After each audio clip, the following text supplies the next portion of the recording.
Okay, good day mga kabudget. So yan, merong nag-request sa akin, i-bike check ko daw itong Foxster Muffet.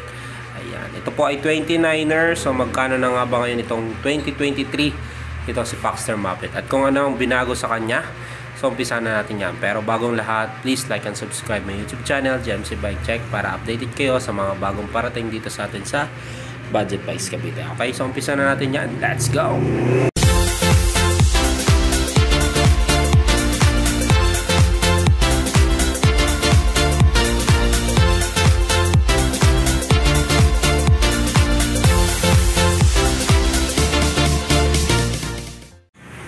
Okay mga kabudget, ayan, so kung naghahanap kayo ng Foxster brand, no? So meron na po tayong mga dumating Foxster. Ayan, ito si Foxster Muffet 29er medium frame. So isa-isahin natin yung kanyang specs mga kabudget.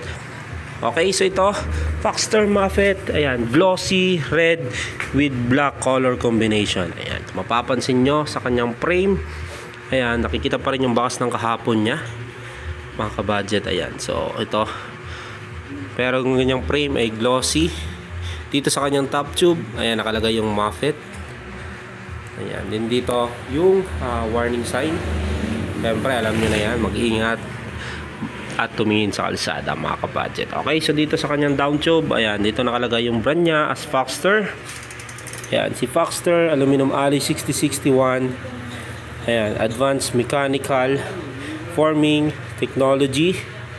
Ayan, designed by MTP. So ibig sabihin nyo, itong Foxster mga kabudget ay Mountain Peak po ang design nito mga kabudget. Okay, dito sa kanyang set tube, ayan, 29er medium frame 16 mga kabudget. Ayan, si Foxster, ayan, 10th years na po sa market. Ayan po. Okay, so ito frame alloy 6061.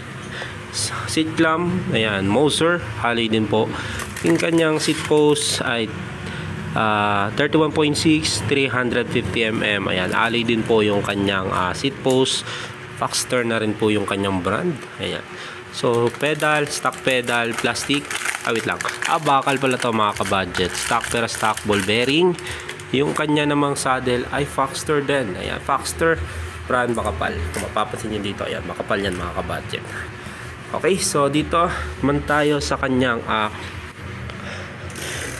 deroller, no? Yung tinatawag nating wheel set. Ayan, mga kabudget. So, wheel set, bottom bracket ay seal bearing. Ayan, kung mapapansin nyo, ayan, pag meron kayo nakikita nyan, seal bearing po yan. Square type, nasa 113 mm yan. Foxster na rin po yung kanyang brand ng crank. Alloy na rin po yan. Okay, sa BCD, check natin kung may nakalagay. So walang nakalagay na mga kabudget. Pero ito mga 3040 to mga kabudget. Foxster na rin po yung kanyang crank arm. Ayan po yung crank nya ay alloy na to mga kabudget. Chain nya ay 8 speed. So FD, so wala siyang FD. So hindi rin siya pwedeng lagyan ng FD kasi wala rin siyang daanan dito mga kabudget. So good for 1x talaga siya. Yung upgrade nyo na lang dito ay Halotech na mga kabudget. Yung frame design niya ay naka 1x lang talaga mga kabudget. Okay, dito naman tayo sa kanyang RD. Ayan, si RD nito ay Shimano Tourney. Si Tourney natin mga kabudget, ayan, ay 8 speed. So bilangin na rin natin para sure.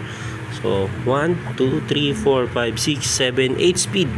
Thread type pa po yung sprocket nito mga budget. Okay, so mga nagtatanong kung paano ma-base yung alloy, no? So unang tingin pa lang sa bikes, ayan po, kung may mga papansin kayo nito, ayan, yung parang silver na yan o tingga. Ayan, pag may nakita kayo yan sa dulo ng frame, alloy po yan mga kabudget. Ayan, yung drop out nya. Okay, hub na ginamit, Foxster din, alloy. Ayan, thread type din po ito mga kabudget. Trim, ayan, 29er. Ito mga kabudget, ayan, nagre-reflect to mga kabudget. Gulong na ginamit sa kanya ay Moser. Ayan, Moser brand 29 by 2.25. So makapal, malapad, so pang trail, no? Maganda yan pang trail. Yung kanyang gulong mga kabudget, makunat to mga kabudget. So sa mga lulupa, maganda yung gamitin kasi makapit. Pero sa mga spalto, medyo makunat po ito gamitin mga kabudget. Medyo mabigat, no? Kung i-race nyo siya, medyo negative tayo dyan. Pero kung gagamitin nyo sa mga malulubak, sure tayo, assurance sa inyo, napakaganda na to mga ka-budget. Okay, so umpisa na natin. Dito naman tayo sa kanyang head tube. Okay, head tube niya mga ka-budget, Foxster. Ayan, kung mapapansin nyo, tapered. Ay sorry, non-tapered pala mga ka-budget. So 44-44 ang kanyang head tube mga ka-budget. Ayan, yung kanyang headset ay Neko. Hindi ko sure kung seal bearing yung Neko na to, pero mostly kasi may Neko kasi na na seal bearing na mga ka-budget. Okay, stem Foxster, alloy na rin yan. Handlebar ay Foxster din, alloy na rin yan mga ka-budget. Okay, so dito naman tayo sa kanyang fork mga ka-budget. Yung fork nito ay steel pa o bakal. Ayan, so 29er MTB coil. Pero kinagandaan nito mga ka-budget, ito ay may lockout na. So yung gamit po nito, ayan, pag nilalak nyo yan, ayan po, pag lock, so walang bouncing yung fork nyo mga ka-budget. Paano siya gamitin kung kayo ay nagpapaahon o paahon kayo? So mas maganda ilak nyo yan mga ka-budget. Pag gusto nyo naman mabouncing or ginagamitin nyo siya for the meantime sa trail, ayan, i-bouncing nyo para maganda yung performance. So hindi siya masakit yung pinaka-impact niya. Okay, so dito quick release yung kanyang gulong, harap sa likuran. Ayan, quick release po yan yung skewer. Ayan po, quick release yan mga ka-budget. Dito cabling, check naman natin yung cabling, no? So ito po mga ka-budget ay naka-mechanical. So mechanical, ibig sabihin may cable yan. Ayan, may mapapansin kayo sa mga preno, ayan po ay mechanical kung may nakita kayong cable nyan mga ka-budget. Pero ito naka disc brake na to mga ka-budget. 160mm yung kanyang rotor, mechanical disc brake. Pero yung kinagandahan nito mga ka-budget, yung kanyang FDI 8-speed Shimano. Ayan, Shimano legit yan mga ka-budget. So dito makikita nyo yan kung anong bansa yan mga ka-budget.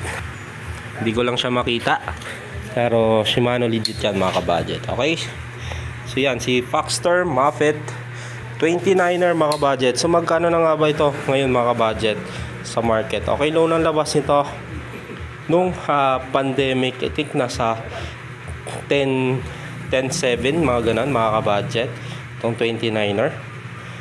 Pero ngayon kano na nga lang ito? 9,500 mga ka-budget. Ayan, 9,500 sa card, sa cash, 5 freebies, Club Chuma Singered Arm Sleeve Taillight, sa Shopee, sa TikTok, available po yan. Okay, so pag pinick up nyo pa dito sa Budget Bikes Cavite, at kung ayaw nyo ng freebies mga ka-budget, cash pick up, no freebies, 8,799 mga ka-budget. 27.5 nito ay 9,000. Yung 27.5 niya ay 9,200. Yung 29er naman niya ay 9,500. Ayan, 9,529er with 5 freebies, Club Chuma Singered Arm Sleeve Taillight. Okay, so mga tatanong kung okay na ba to sa akin. Okay, kung tatanungin nyo, goods na po ito sa presyo niyang 9,500. Bakit? Foxster na po ito mga ka-budget. Made from MTP, 1/8 speed, naka Shimano yung kanyang yung RD, no? Ganun din yung shifter, mechanical na upgrade naman yan. Pwede mong bilhan ng hydraulic pag gusto mo siyang bilhan ng hydraulic. Meron tayo dito 1,850 lang mga ka-budget. Okay, so, yan. So once again, ayan po si Moffitt, Foxster Moffitt 29er. Ayan, naka 1/8 speed, Shimano Tourney ang kanyang FRD mga ka-budget. Ganun din yung kanyang shifter. Okay, so thank you and God bless. Okay mga ka-budget, so natapos na natin yung bike check. Etong Foxster Moffitt, yung 29er ay 9,500, yung 27.5 naman niya ay 9,200 with 5 freebies, Club Chuma Singered Arm Sleeve Taillight. Okay, so sa mga gusto mag-order sa mga malalayo, so available yan sa TikTok, sa Shopee natin mga ka-budget. Itong Foxster Moffitt, saan nyo ma-order yan? Pwede nyo orderin sa Budget Bikes Cavite. Ship nationwide tayo, 3 to 5 days, kahit saan man sulok ng Pilipinas darating yung order o yung bike na gusto nyo. Okay, so comment down below kung nagustuhan nyo itong Foxster Moffitt 2023 model mga ka-budget. So thank you and God bless.